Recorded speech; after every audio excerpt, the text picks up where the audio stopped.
And at the point where we're jumping in here, we're more than halfway through the downloadable content at this point.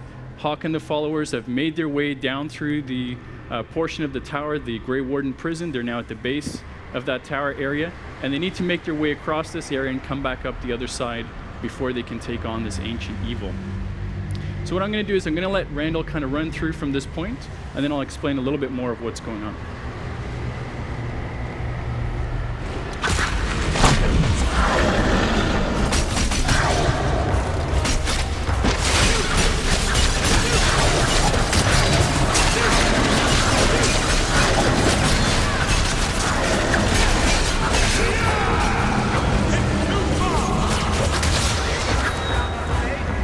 Good job. So what we saw there was a Genlock Alpha. This is a new creature that we've introduced into Dragon Age 2.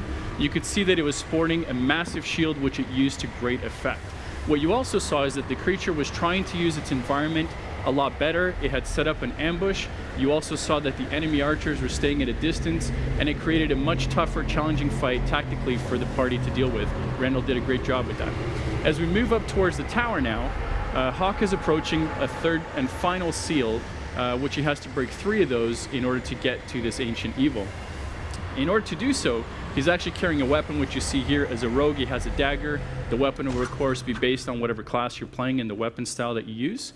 And the weapon effectively acts as a key. Now, each of these gates is guarded by a guardian creature, and this is essentially a mini-boss encounter. It's a very tough challenge.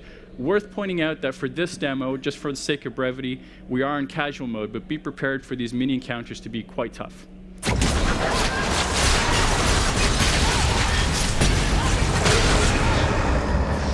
Nicely done.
Good job, although we lost Hawk there for a second.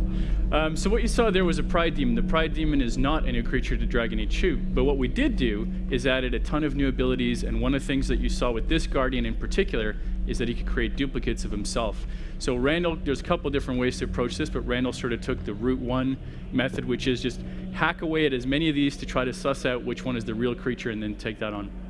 Now that he's defeated the Guardian, he actually can break the seal by using the weapon, the key, and using one of these pillars. You'll note that each of the pillars actually has a different bonus that can be applied to the weapon, and every seal has different bonuses as well. So what this means is, as a player, I can actually completely customize how I want this weapon to behave and what kind of bonuses I want based on my playing style. The really cool thing about this is that you can actually take the weapon outside of the DLC back into the main game or into future content as well.